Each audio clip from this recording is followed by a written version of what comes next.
soir, merci d'être venus pour la deuxième conversation autour de l'exposition de Stéphane Danèche qui s'appelle Apostrophe Muette. Donc en fait cette exposition au départ elle a été initiée par la Vitrine AM, donc, où vous êtes aujourd'hui, qui est le premier lieu en France dédié à l'art contemporain et aux marques. Donc on montre en fait les expériences qui ont été faites avec les marques et l'art contemporain et les artistes. Pour cette exposition, donc, c'est Stéphane Danèche qui a l'honneur, un jeune artiste qui a été en fait lauréat de la Fondation Colas, représentée par Sophie Sadler ce soir.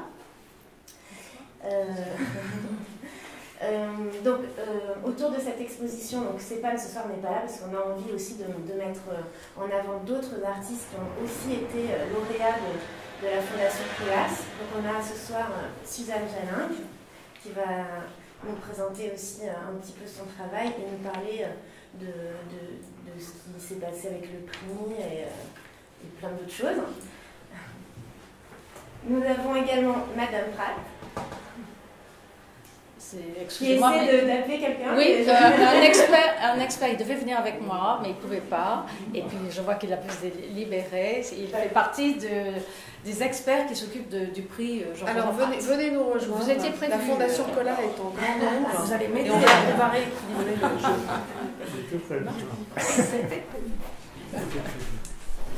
Voilà. Oui. Donc pour continuer, puisque la table est grande ce soir, nous avons également Madame Pratt. Donc Madame Pratt qui est à l'origine quand même on peut dire du prix Pratt, du prix de peinture Pratt. Enfin, c'est quand même son mari, mais peut-être que vous allez nous expliquer mieux ça mieux que moi. J'y tiens beaucoup. Voilà. Et donc après nous avons Jean-Paul Albinet qui est aussi un artiste et lauréat également de la Fondation Colas. Et je vous présente également donc Pascale Kayla qui est la fondatrice du lieu et qui va être la médiatrice ce soir pour cette conversation. Merci Émilie. Bonsoir, merci d'être venu encore ce soir nous écouter et partager. Donc on va faire comme d'habitude, on va échanger 45 minutes et puis on compte sur vous pour les questions. Voilà. Donc peut-être que nos deux protagonistes des prix peuvent commencer par nous raconter comment sont nés leurs prix. Sophie Sadler, vous êtes directrice de la communication de la Fondation Colas et du groupe Colas. Alors, peut-être que nos amis ne savent pas tous comment ce prix est né, comment il est mis en place les premières années et quand. Alors, ce prix est né au début des années 90. C'est notre ancien PDG, Alain Dupont, qui aimait beaucoup l'art contemporain, qui a lancé la Fondation Colas. Donc, c'était 1991-1992. Et aujourd'hui, on a changé de PDG, mais on a gardé la fondation et la fondation donc, a aujourd'hui 23 ans. On a fêté les 20 ans de la fondation il y a 3 ans à l'école des Beaux-Arts. Et puis la fondation, en fait, au début c'était vraiment l'envie d'un PDG et aujourd'hui on a gagné la reconnaissance de l'ensemble des collaborateurs de Colas qui aujourd'hui aiment cette fondation, souhaitent que les tableaux viennent dans leur bureau et collaborent beaucoup aussi au choix des artistes auxquels on passe commande. Parce que l'intérêt de la fondation et son originalité, ce n'est pas d'acheter un tableau auprès d'un artiste que l'on aime et un tableau qu'on voit, mais c'est véritablement de passer commande. Et alors on a des surprises, parfois belles, parfois on peut être un petit peu déçu parce que justement on laisse l'artiste, à partir du moment où il a été choisi par un jury qui est composé à la fois de collaborateurs mais aussi d'experts de l'art, on impose uniquement un thème qui est celui de la route, c'est le métier de Colas. Et donc notre objectif c'est véritablement de magnifier notre métier qui est la route et à partir de là de laisser à l'artiste, qu'il soit français ou étranger, puisqu'aujourd'hui on a des œuvres d'une quarantaine d'artistes dans le monde, et bien on lui laisse la possibilité de peindre la route comme il le souhaite. Et là ici il y a deux artistes qui pourront parler du travail qu'ils ont fait à partir du moment où ils ont reçu la commande de Colas. Voilà. Très bien, merci beaucoup. Alain Dupont était collectionneur ? Alain Dupont est collectionneur, oui. Il était très fan de peinture. Il était fan de peinture et il a réussi, voilà ce que je disais un petit peu, il a réussi, mais ça a mis beaucoup de temps. Moi, je suis arrivée chez Colas il y a 15 ans et il a fallu véritablement au moins 10 ans pour que les collaborateurs comprennent quel était l'intérêt d'une fondation, s'engagent eux aussi, deviennent eux aussi acteurs d'une certaine façon de cette fondation. Quand aujourd'hui ils nous demandent, parce qu'on a 330 œuvres qui voyagent partout dans le monde, les œuvres des artistes finalement vont dans des pays où eux-mêmes ne seront peut-être jamais allés, mais quand on a nos collaborateurs qui nous disent on souhaiterait telle ou telle œuvre dans notre bureau, c'est gagné. Et en fait on a réussi aussi à tisser plein de choses autour de cette fondation. Et aujourd'hui, enfin depuis 2 ans, grâce aux artistes, alors pas forcément avec les deux ici présents, mais avec d'autres artistes qui sont membres de la fondation, on organise des visites d'ateliers. Donc les collaborateurs s'inscrivent pour aller visiter des ateliers. On organise des visites. Prochainement, on va aller au Salon Montrouge, notamment, et puis aussi des conférences. Alors là, plutôt destinées au siège parisien, mais on essaie véritablement de tisser quelque chose avec nos collaborateurs qui sont volontaires, bien évidemment, et qui veulent venir assister à toutes ces ouvertures sur l'art contemporain. Et donc il y a un bénéfice évidemment en interne, il y a un bénéfice aussi en communication externe, parce que ça nous différencie de nos concurrents. À travers l'art contemporain, on veut aider à la création, au talent, qu'ils soient plus jeunes ou plus vieux, et on fait la même chose aussi dans nos recrutements. Donc on essaie aussi de faire des parallèles entre l'art et l'entreprise régulièrement. Merci beaucoup Sophie. Marie-Aline Pratt, vous êtes historienne d'art, auteure de plusieurs ouvrages tels que L'abstraction entre les deux guerres, vous avez écrit beaucoup d'articles sur l'art, vous êtes collectionneuse, vous avez travaillé dans les salles des ventes, vous êtes experte en art moderne et contemporain, vous avez écrit pour l'Encyclopédie Universalia sur tout ce qui est art contemporain. Vous êtes à l'origine du prix Pratt, mais je sais pas, vous ne revendiquez pas cela complètement. Expliquez-nous justement, voilà. Comment est né ce prix. Ce prix est né à la mort de mon mari. Mon mari était un avocat qui a un cabinet d'affaires et les 50-60 avocats associés du cabinet ont désiré, à ce moment difficile pour un cabinet de cette taille, de se réunir chaque année en hommage à leur patron, en quelque sorte. Je tiens à dire que ce n'est pas moi qui ai pris cette initiative, c'est le cabinet lui-même. Mais on peut se demander pourquoi ils ont choisi de faire un prix d'art pour des avocats. En effet, certains d'entre eux, d'ailleurs, disaient on pourrait faire le prix de la meilleure plaidoirie ou la meilleure thèse de l'année, etc. Et la plupart ont dit mais écoutez, c'est pas possible parce que ce qui le passionnait dans les dernières années, c'était l'art contemporain. Et en fait, vous avez évoqué le goût qu'on provoque chez les associés ou chez vos collaborateurs ou votre fondation, qu'on provoque vers l'art contemporain. Nous l'avions déjà, effectivement, mon mari et moi, on l'avait déjà un petit peu initié parce qu'une partie de ma collection, de notre collection, était exposée dans les bureaux et dans les salles de conférence, à leur demande. Au départ, pas à la demande, j'avais mis des tableaux uniquement pour le bureau de mon mari, et puis petit à petit, les autres avocats ont dit oh, ben, il n'y en a pas un peu pour nous, etc. Donc on a mis des choses et ils se sont habitués petit à petit à l'art de notre époque.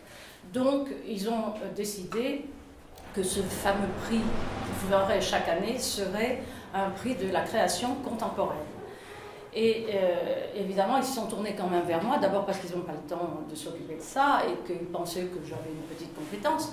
Donc ils sont venus me voir en disant Marie-Aline, tu t'y colles, grosso modo. Donc j'ai dû faire une sorte de réflexion, je me suis fait en disant comment on fait pour démarrer un prix. Parce que ce n'est pas une fondation. C'est-à-dire qu'il n'y a pas un organisme qui fait un prix en achetant ou en commandant. Donc on part de rien, il faut aller chercher des artistes, etc. Voilà. Donc la première chose que j'ai faite, c'est de me tourner vers des gens dont je pensais qu'ils avaient une réelle compétence. Un de ces fameux, on s'est appelé les 4 experts. Un de ceux-là est ici, c'est un collectionneur d'art américain de très très bon niveau. Donc un collectionneur, moi qui suis collectionneur historienne d'art, et puis j'ai choisi un conservateur, parce que je trouvais que ça donnait du poids à notre sélection. Donc un conservateur qui est en l'occurrence Juliette Lafont, qui a modernisé complètement l'approche du musée Bourdelle en y introduisant de l'art contemporain. Donc c'est un petit peu, là aussi, c'était un acte fondateur qu'elle a fait. Je trouvais que c'était très bien, donc je l'ai appelé à nous. Et puis un curateur et surtout un critique d'art très connu, qui est Frédéric Bonnet, qui écrit dans le quotidien, dans le Journal des Arts. Donc nous étions 4, avec chacun notre petite légitimité, et on s'est lancé dans l'aventure, avec une définition.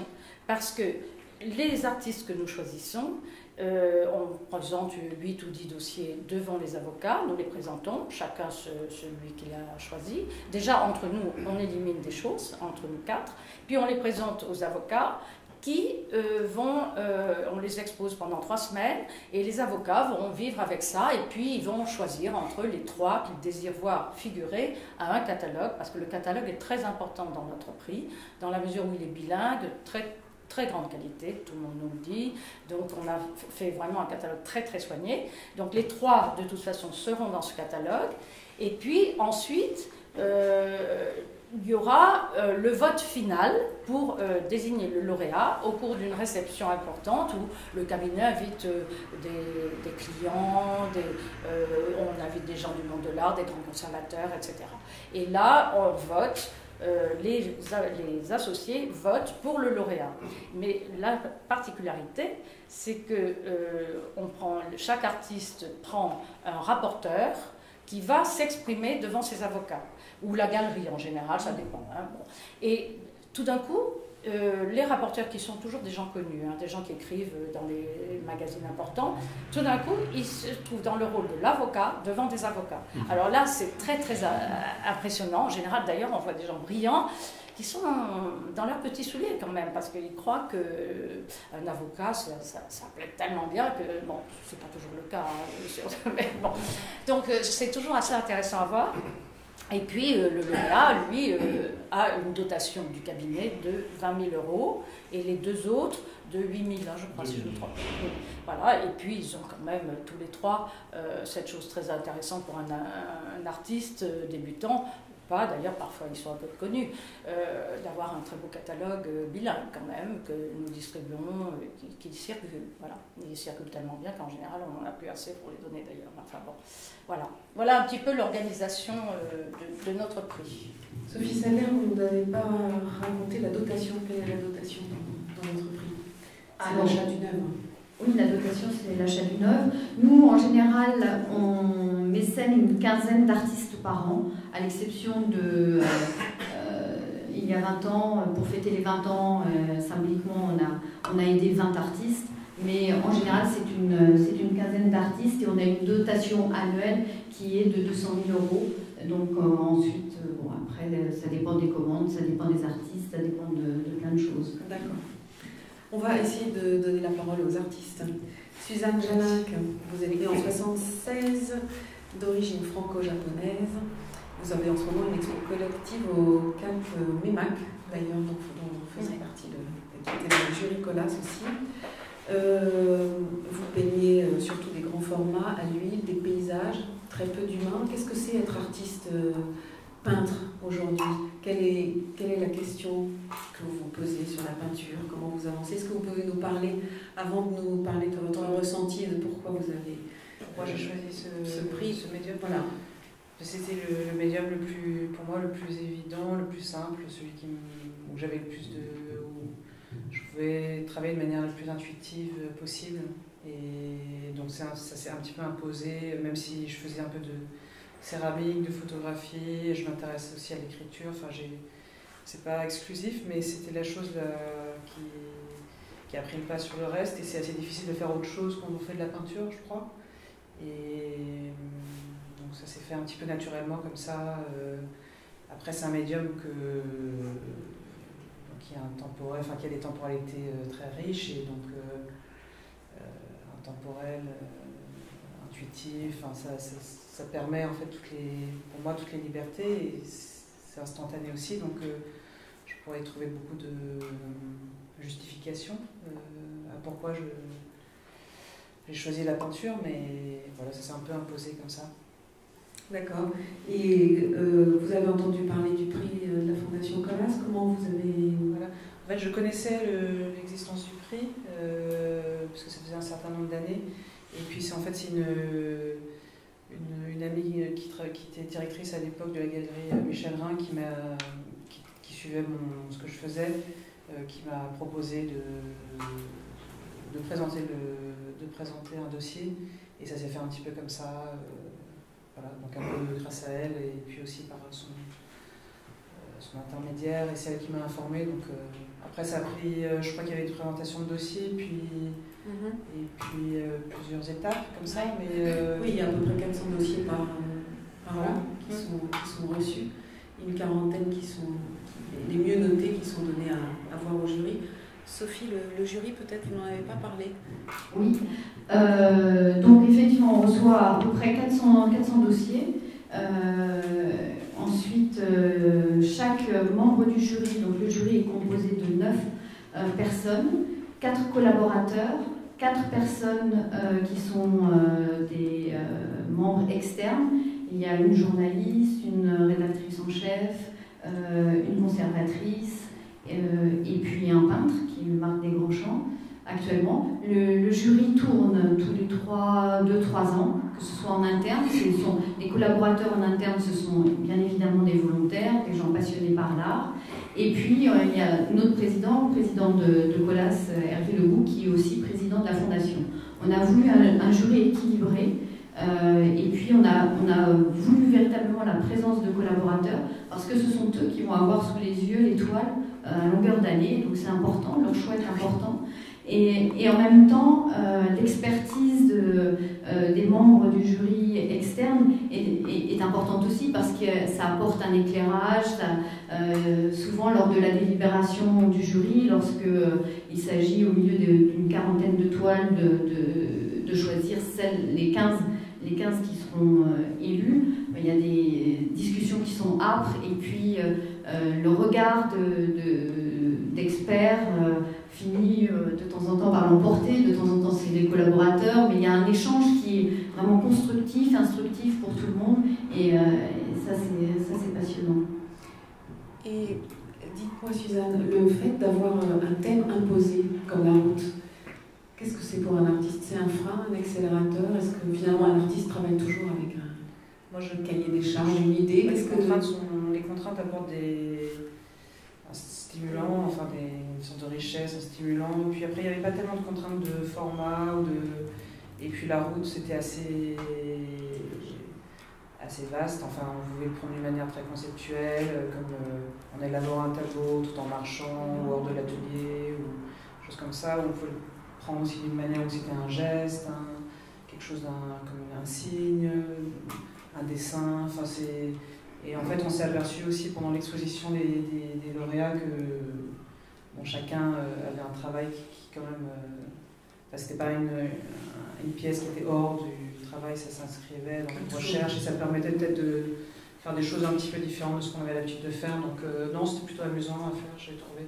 C'est celui-là que vous avez livré 6 mois après, il y a 6 mois. Voilà, c'est ça, quelques mois, ouais. Et puis on a pu visiter un chantier de construction d'une route, donc ça c'était assez amusant aussi. Et puis dialoguer un petit peu comme ça. Donc, oui, parce que en fait, à partir du moment où on a choisi la quinzaine d'artistes et qu'on passe commande à ces artistes, on leur propose, pour ceux qui le souhaitent et qui n'habitent pas forcément trop loin, de pouvoir venir sur un chantier véritablement et de parler avec nos collaborateurs qui sont toujours émerveillés aussi de voir cette rencontre entre des artistes. C'est assez improbable comme rencontre entre des artistes et des compagnons qui étalent le bitume. Peut-être que vous pourriez en parler de cette rencontre que vous avez faite avec ces collaborateurs. Est-ce que ça vous a inspiré? Oui, c'est tout à fait intéressant de visiter un chantier. C'est rarement le cas de sortir de l'atelier pour aller sur un chantier Colas, c'était amusant. Et intéressant, amusant, c'est très intéressant. Et ça m'a servi de déclic pour mon travail personnel. Je dois signaler au passage que j'aimais beaucoup la notion de route avant de présenter ma candidature par l'intermédiaire d'un ami. J'étais fasciné par la route, enfin, je sais pas, le premier ni le dernier, et le concept de la route, du passage, d'un endroit à l'autre, ainsi de suite, c'était vraiment quelque chose de très présent dans mon travail. Et ça, c'est pas la pièce qui est dans la fondation, c'est une autre pièce. Oui, la même chose. Mais la visite de chantier a été enrichissante parce que quand j'ai su que j'ai cette chance d'être lauréat, j'ai dit je vais faire une route, un bout de route. Et le concept, parce que il était déjà en arrière-plan pour moi déjà. Et quand on a visité le chantier, il y avait justement une machine énorme qui répand le bitume sur les routes. On a l'occasion de croiser de temps en temps. Et alors, je vois cette machine, cette distribution de bitume. Je dis, c'est pile poil ce qu'il me faut, ça correspond absolument, c'est une matière incroyable. Et alors, j'ai donc demandé si c'était possible, mais ça posait un problème technique de récupérer sur toile ou sur quelque chose de plus facile de récupérer. Puis j'ai été un peu découragé par le chef de chantier qui m'a dit ça pèse entre l'épaisseur de la couche déposée, entre 3 et 5 cm, j'ai retenu le chiffre, c'est entre 50 et 60 kg mètre carré. Donc, et puis il y a des odeurs, mais il ne faut pas en parler. Mais ça aurait été une toile odorante, donc c'était intéressant. Et donc, mais j'ai retenu, alors je finis juste sur le sujet, et je disais, mais les routes, quand ça sort bitume noir, en général elles sont grises. Je sais pas, il dit, ben oui, mais c'est l'usure. Ça passe dessus, à force, ça devient gris. Après, j'ai dit, bon voilà, j'ai compris, je sais comment je vais réaliser la pièce. Et effectivement, j'ai usé la toile, en n'utilisant pas du bitume, mais une matière synthétique. Et donc, j'ai pas fait que ça, mais j'ai aussi usé la toile. Voilà. Donc c'est pour ça que je vous dis, si vos collaborateurs veulent marcher dessus, ça ne me dérangerait pas. Pour une fois, c'est pas mal. Et comment vous inscrivez cette œuvre par rapport à vos recherches de peintre aujourd'hui? Donc je ne vous ai pas présenté, vous êtes donc Jean-Paul Albinet, né en 1954 à Albi. Vous êtes membre fondateur du groupe d'artistes Intel avec Philippe Casal et Alain Snayers. Vous travaillez sur la peinture, vous avez comme sujet surtout la société de consommation et les médias. Vous avez une collection de plus de 4000 slogans publicitaires. Vous avez une œuvre très intéressante. Comment vous inscrivez cette toile-là de la Fondation dans vos recherches? C'est toujours difficile de trouver une justification a priori ou a posteriori. Je crois que le fait de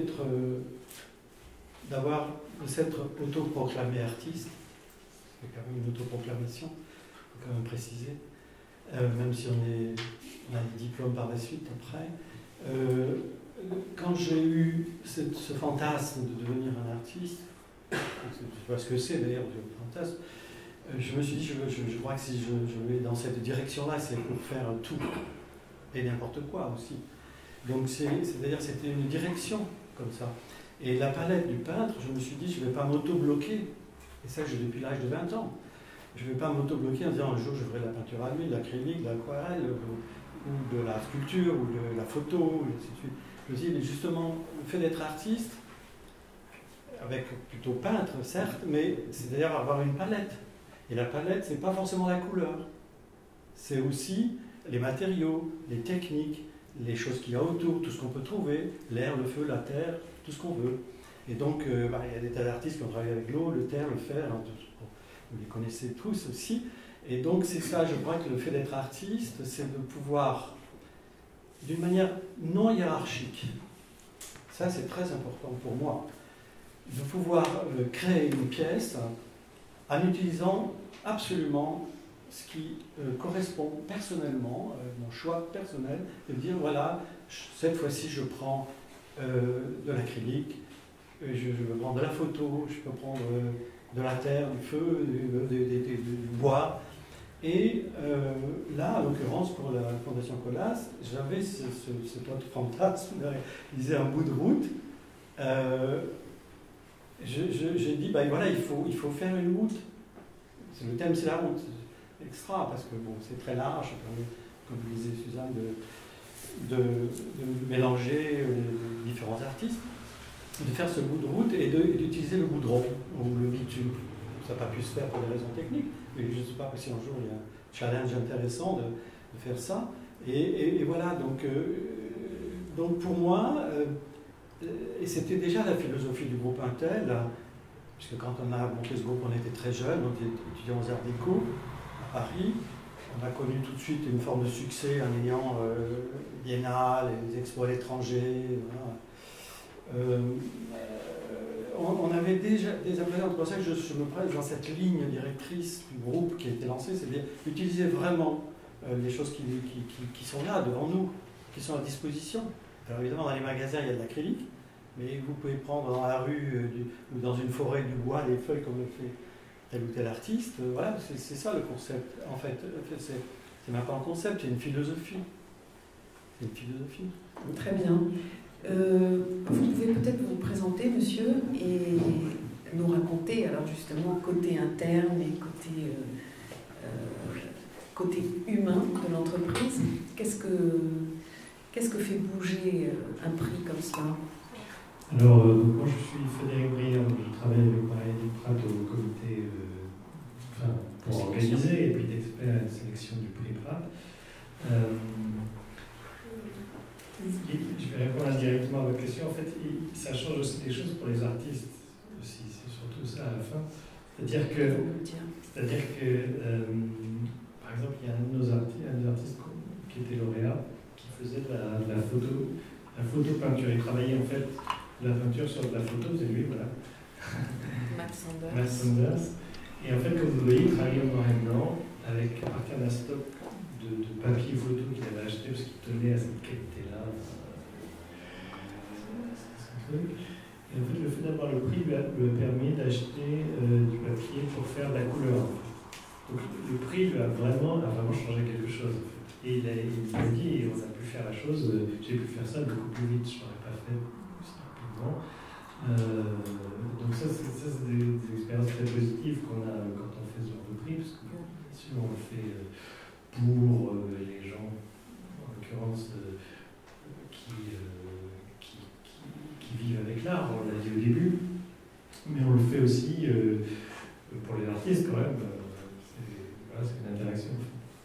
Oui, c'est important. Vous gardez des relations avec les artistes, vous suivez, vous les aidez de temps en temps à la production de telle ou telle chose en plus du prix?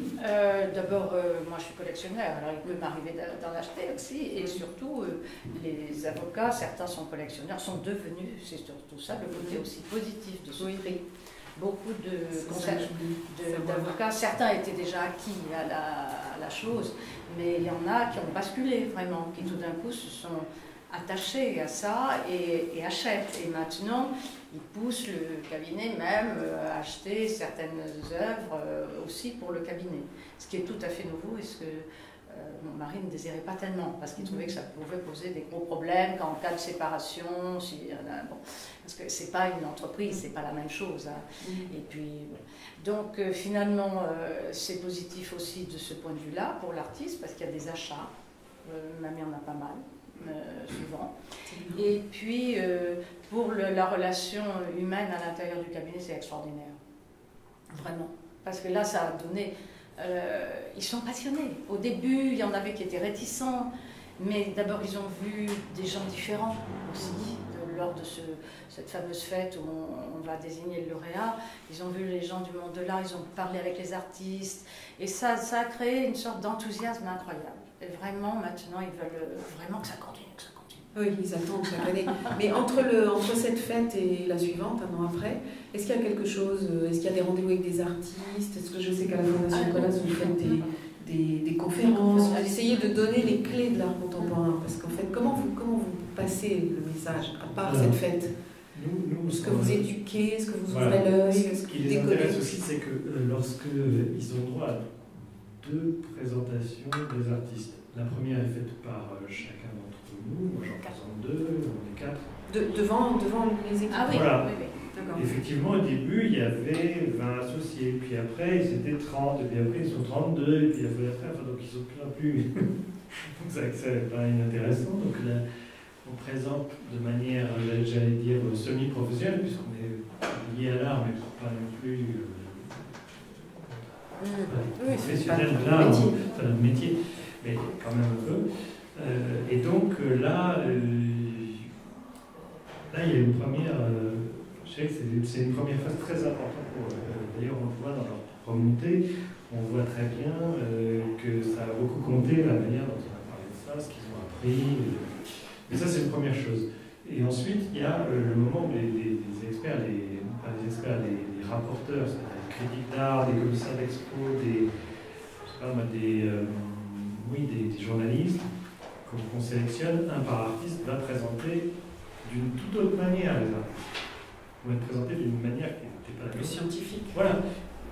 Oui, ou quelquefois différente. Et ça crée encore quelque chose, ça amène encore de la matière pour eux. Donc ça, je dirais que sur l'aspect formation, ou en tout cas comprendre quelque chose, savoir pourquoi est-ce que ça c'est intéressant plutôt que lire, ou plutôt que voilà. Oui, ils ont en tout cas des éléments en fait. La difficulté de notre formule, c'est qu'effectivement entre d'une année à l'autre. Mais en même temps, d'une année à l'autre, c'est cyclique. Donc, on les voit, on fait ça. On a en novembre ou fin octobre, on présente nous-mêmes. Et après, il y a mars-avril. Donc, tous les 6 mois, il y a un peu quelque chose. Et après, effectivement, c'est une chose un peu individuelle dans le sens où certains vont continuer à acheter, vont acheter l'artiste, même s'il n'a pas gagné, ils s'en fichent. C'est celui qui voulait. Donc les autres vont côtoyer celui qui leur a été présenté. Et sinon, non. En fait, on est trop petit pour faire ça. On a cette structure. Vous êtes combien dans le cabinet? Le cabinet, ils sont 60 associés. Oui, non, 43 associés. Mais nous-mêmes, pour suivre durant l'année, c'était compliqué. Déjà que nous, on a quand même, mine de rien, c'est pas notre boulot principal. Mais malgré tout, on s'arrange pour essayer de trouver des bons artistes en peinture, qui est un médium difficile. C'est dur. Oui, moi je trouve que c'est un choix de prix de peinture, c'est un choix très engagé. Et la peinture en plus, un peintre, c'est un peu différent, je trouve, d'un photographe ou d'un sculpteur.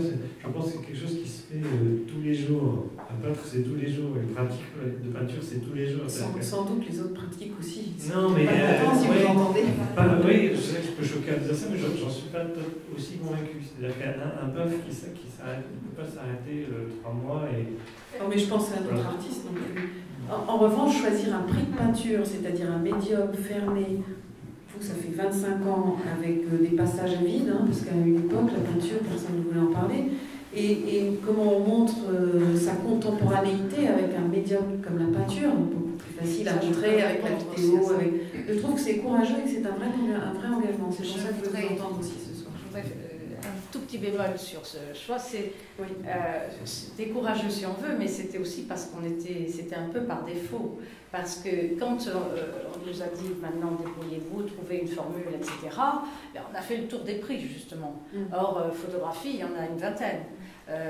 Les installations, etc., on ne voulait pas être concurrent du prix Marcel Duchamp. Je fais partie de la DIAF depuis sa formation. Je n'allais pas faire ça à Gilles Fuchs quand même. Bon. Donc il fallait faire attention à ne pas toucher à ce qui ressemblait au prix Marcel Duchamp, qui a une sorte de label maintenant. Pas la photo, n'est-ce pas? Pas la vidéo, parce que c'est dans les locaux et ils travaillent. Alors, comme moi j'adore la peinture, de toute façon ça tombait pas mal, c'était très très bien. Mais disons qu'il y avait aussi pas le dessin, parce qu'il y a Florence Gerlin. Bon, elle fait ça tellement bien, on n'allait pas dire on va faire un autre non.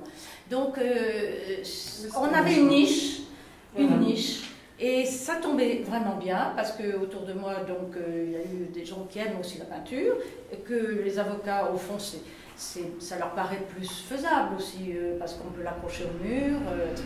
Voilà. Donc il y avait un côté aussi opportuniste de stratégie, tout simplement. Comment exister. Voilà. Et c'est bien que ce soit contre-courant. Nous avons trouvé que c'était très bien. Stratégique. Alors, du côté de la Fondation Colas. Nous aussi. Et au départ, en fait, la Fondation était ouverte aussi à la sculpture. Et on a arrêté la sculpture parce que justement, nous, notre objectif, ce sont que les toiles voyagent. Les sculptures, en raison du poids, elles ne peuvent pas voyager. Mais nous, on est implantés sur les 5 continents et on voulait véritablement que nos collaborateurs puissent bénéficier des choix que l'on faisait et que l'art entre aussi jusqu'en Australie ou en Inde. Voilà. Donc ça, c'était aussi une raison. Et pourquoi aussi l'art contemporain et la peinture? Parce que c'est un langage universel. Si on avait fait du cinéma ou de la poésie ou n'importe, on avait le problème de traduction. Là, il n'y a pas de problème. Tout le monde peut regarder. Oui, c'est vrai. Les artistes, qu'est-ce que ça vous a apporté, ce prix? Comment ça se vit après? Peut-être Suzanne? Oui. Ce que ça m'a apporté, moi j'étais assez contente de pouvoir présenter mon travail à un jury qui était justement de qualité, qui était intéressant, donc ça c'était une première chose. Et puis j'étais assez contente aussi de faire partie d'un prix où étaient représentés certains peintres que j'aimais et du coup aussi de voir que parmi les lauréats il y avait des belles rencontres, c'est-à-dire on s'est liés d'amitié pour certains et puis voilà, c'est toujours très, très fortifiant d'être stimulé, d'être encouragé comme ça, donc ça n'a pas de prix. Et puis aussi de fait, l'achat d'une œuvre, c'est toujours un petit coup de pouce, ça permet d'assurer les frais. Jean-Paul, vous avez quelque chose à rajouter là-dessus? Très bien. C'est pareil, vous avez ressenti la même chose. Oui. Non, mais évidemment, parce que bon, moi, la relation que j'ai pu entretenir avec Baron, dont je parlais tout à l'heure, qui à un moment donné, ça a coïncidé avec mes problématiques personnelles. Et donc, c'est un ami qui a été lauréat qui m'a dit tiens, est-ce que tu connais le prix? J'en avais entendu parler parce qu'effectivement, sur les 300, j'en connais quelques-uns, comme tous les artistes qui ont été lauréats. Et c'était agréable. J'ai dit oui. Mais qu'est-ce que ça vous a apporté? Alors, moi, ça m'a apporté de pouvoir réaliser la pièce, de passer à l'action finalement. On peut avoir ça sur des crayons, des cartons dessin, tout ce qu'on veut, mais réaliser, parce que finalement, une pièce, c'est toujours un petit budget, même si une toile, c'est pas une mise en scène vidéo, ou même les budgets photos, qui sont souvent très costauds, hein, vous connaissez bien. Donc, ça a permis de donner d'abord l'impulsion, de passer à l'acte, de réaliser, et puis ensuite de réaliser et de budgétiser sa toile. Finalement, le prix, il y a le côté matériel qui est intéressant, puis c'est aussi de produire, c'est à la fois les deux, quoi. Production et un petit peu d'argent pour l'artiste. Si les artistes devaient faire un vœu sur ce que pourrait leur apporter en plus un prix, ou si un prix pouvait aller plus loin pour vous, ce serait quoi pour l'un et l'autre? Qu'est-ce que vous auriez envie de dire à nos deux amis? Qu'est-ce qu'ils pourraient rajouter au prix pour les artistes? Peut-être une exposition, une plus grande visibilité, un catalogue, justement, il y a un intérêt d'avoir un catalogue, mais quelque chose de... La visibilité, c'est important. Ouais, c'est pour ça que la Fondation d'ailleurs Colas a mis en place ces visites d'ateliers quand vous avez des temps forts. Je crois que Suzanne, vous en avez en 2016, une visite d'ateliers de la presse, des collectionneurs, etc. Jean-Paul, une autre idée, si la Fondation oui, aller plus loin. Les idées, j'en ai eu très souvent, très jeune. ça continue, j'espère. J'ai évoqué rapidement, parce que on avait parlé tout à l'heure. Moi, j'étais habitué déjà avec le groupe Intel à monter des projets un peu fous. Voilà. Et donc, ça continue, c'est pas parce que le temps est tourné aussi dessus. Et donc, je trouve que ce qui serait intéressant, donner de la visibilité au catalogue, je dirais c'est presque un peu commun. C'est très bien, mais c'est un peu... C'est bien, non, mais c'est bien, on va dire que c'est pas bien. Mais par contre, de donner l'opportunité de réaliser une vraie pièce, ou plusieurs pièces, sur la thématique de la route en question, pour notre prix, ça c'est génial, parce que on est dans les 15 qui ont été sélectionnés, c'est-à-dire qu'il y a eu un regard, on a dit, bon, ça correspond, c'est intéressant votre travail. Et de faire, parce que moi je vous ai parlé de la route, moi c'est le fantasme qui serait le plus grand, c'est de faire des bouts de route, et d'en faire plusieurs. Mais je dis ça pour moi, et je pense que ça peut être aussi... Voilà, c'est l'idée, dans les prix, c'est mon point de vue, je ne vais pas partager, mais l'idée c'est d'aider à la production. Parce que ça c'est le défaut français. En gros, qui a un peu de recul maintenant, de trouver des productions. Les jeunes générations, ils ont l'habitude, maintenant ça va mieux. Mais c'est la production, y compris le catalogue évidemment inclus, mais d'avoir une aide pour la production de pièces ou de plusieurs pièces, ça c'est quand même de notre niveau, à mon sens. Et l'entreprise pourrait prendre le risque de le faire. Et je ne pense pas qu'elle y perdrait. En niveau d'image, même des fois dans le côté exagéré, au-delà du simple tableau. Parce que finalement, un tableau de 2 mètres carrés, c'est bien. Mais si vous avez une salle complète, ou un environnement, ou une installation avec des toiles. Alors, mon prix du prix pour la production. Non, je veux dire, non, mais c'est. Marie-Aline, le futur de ce prix dans 5 ans, un rêve, ce serait quoi? J'aimerais que ça continue, évidemment, et surtout les avocats voudraient que ça continue. Mais il n'y a pas de raison que ça s'arrête. C'est pas très facile. Quand même. C'est pas très facile. Il ne faut pas qu'il y ait une sorte de sclérose du comité. Donc déjà, nous avons quelqu'un qui va nous quitter parce qu'elle entreprend un travail important. Il faut trouver quelqu'un qui soit du même niveau. C'est pas facile. Et puis nous avons vraiment des difficultés à trouver des peintres. C'est pas facile.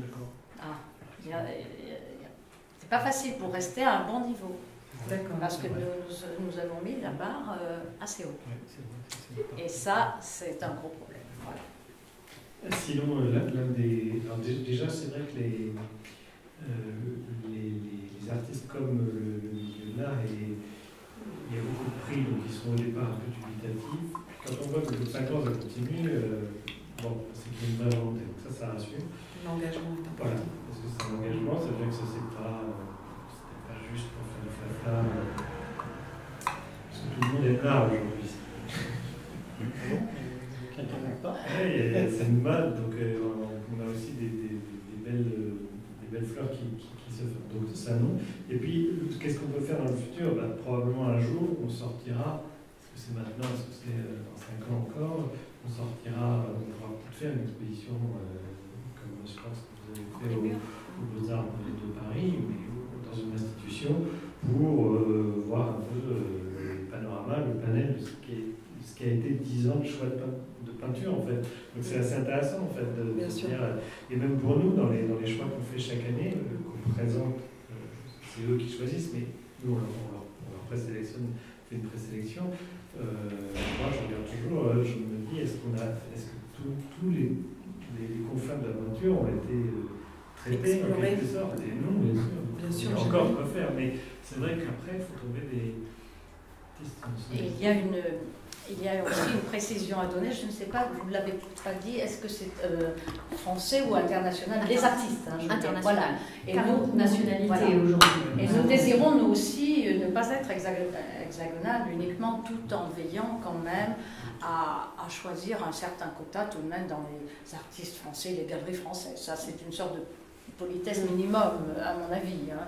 Bon, mais nous veillons à ne pas être catalogués franchouillards, parce que ça, c'est très dangereux. Ah bah oui. il y a beaucoup de prix qui sombrent un peu comme ça parce que c'est trop français. Les artistes, maintenant, ils veulent être reconnus internationalement, ça c'est clair. C'est une exigence réelle. Et vous, Sophie, la Fondation Colas à travers ce prix, dans 5 ans, un rêve? Dans 5 ans, j'espère que la Fondation existera toujours, parce que contrairement à ce qu'on peut penser, c'est jamais gagné. Et on est une entreprise, on vit, on a des PDG qui se succèdent, et c'est pas parce que la Fondation a 20 ans que dans 5 ans, elle existera encore. Donc c'est un travail de tous les jours. Alors nous, évidemment, on est 60 000 collaborateurs, j'ai une collaboratrice qui ne s'occupe pas à plein temps, malheureusement, de la Fondation, mais qui s'occupe quand même un quart de temps. Donc, on n'a pas les mêmes moyens, évidemment.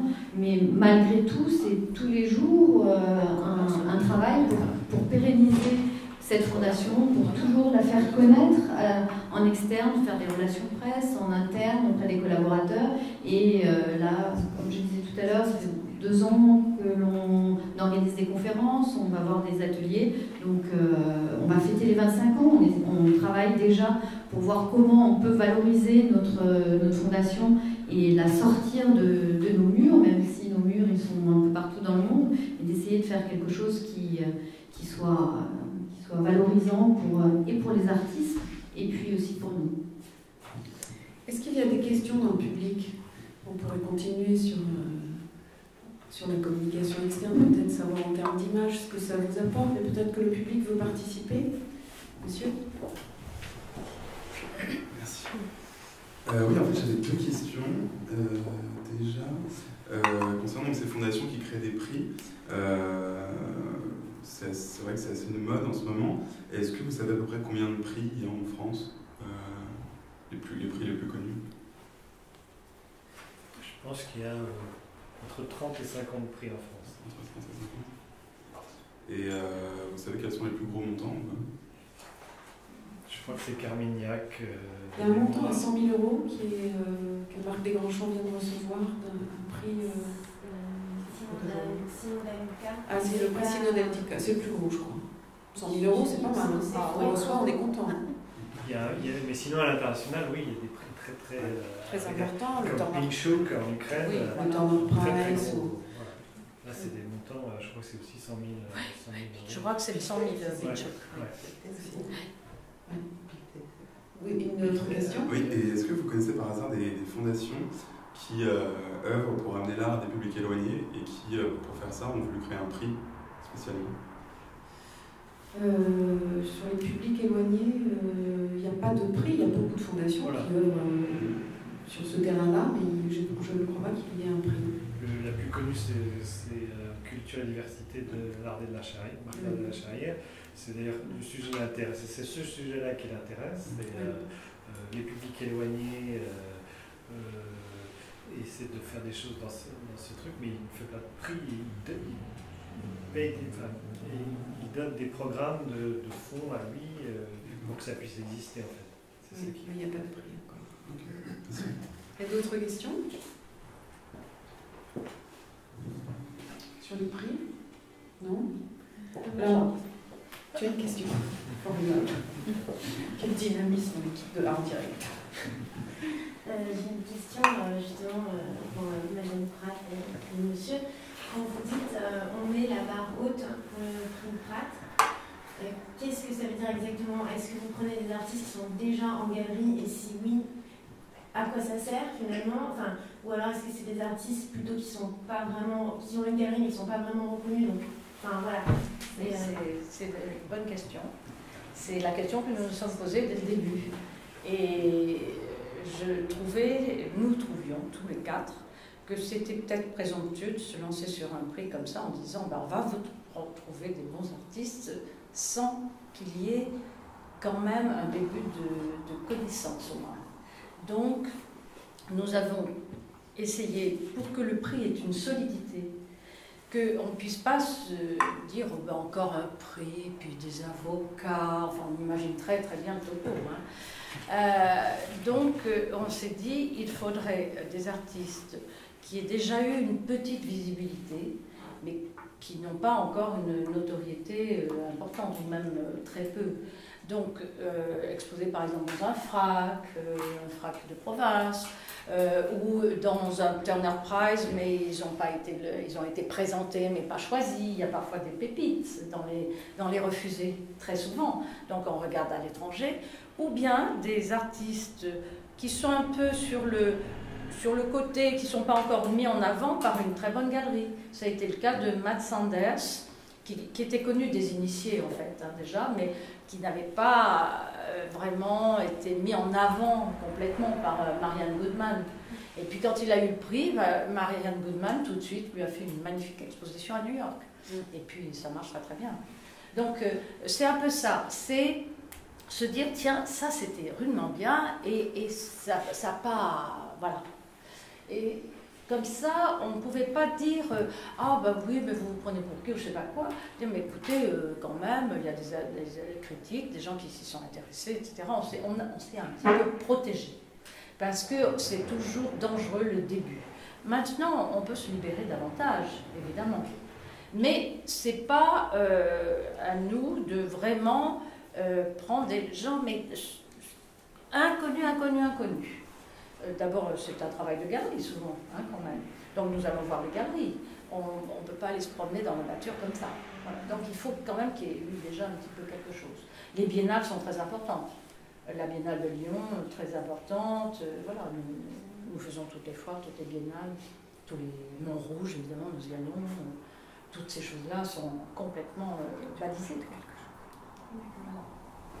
Y a-t-il d'autres questions? Oui, mademoiselle. Ma question occupe un peu la vôtre, mais s'adresse plutôt aux artistes. Il s'agit de savoir si vous avez aussi ressenti comme un avant et un après le prix. Il y avait l'exemple assez intéressant de Matt Sanders qui a commencé à utiliser de la couleur après celui-là et revendiquer un effet un peu d'accélérateur de son travail. Est-ce que pour vous, vous avez témoigné d'un effet comme ça de gain de temps sur une carrière artistique presque? Est-ce que c'est une certification aussi que vous utilisez un peu à la manière d'une exposition ou une école? Non, oui, c'est clair. C'était un événement marquant, mais bon, c'était quand même une pièce, donc ça a permis de... Voilà, c'est un stimulant, mais je dirais pas que ça a bouleversé. Enfin, c'était agréable, intéressant, et voilà, c'était une bonne opportunité, c'était bien. Mais voilà, enfin, j'aimerais bien qu'il y en ait d'autres. Y a-t-il d'autres questions? Je suis sûre que vous en avez. Juste une petite question pour Jean-Paul. Quand vous parliez d'une pièce, par exemple, est-ce que ça veut dire que vous cherchiez plus une aide à la production en termes d'atelier, de résidence? Ou est-ce que c'était de l'argent pour produire? Non, c'était précisément dans le contexte de la Fondation Colas. Pas spécialement, vous parliez de quelque chose pour valoriser les artistes, pour les aider à la production. Voilà, moi je pense que la production, ça existe déjà largement, mais je trouve que ce qui est intéressant dans les prix, pour répondre à la fois à votre question, je vais essayer de faire une réponse groupée, c'est que c'est en destination d'un public qui est l'entreprise. C'est la première question. Et ça a été personnellement très important dans mon approche d'artiste depuis le groupe Intel. On a toujours été vers le public. On a essayé de faire de nos travaux des choses relationnelles avant l'esthétique de la relation. Et on a toujours été vers le public. Et moi, je ne conçois pas autrement. Finalement, à quoi ça sert d'être artiste si c'est pas pour aller vers quelque chose et qui pourrait être un public.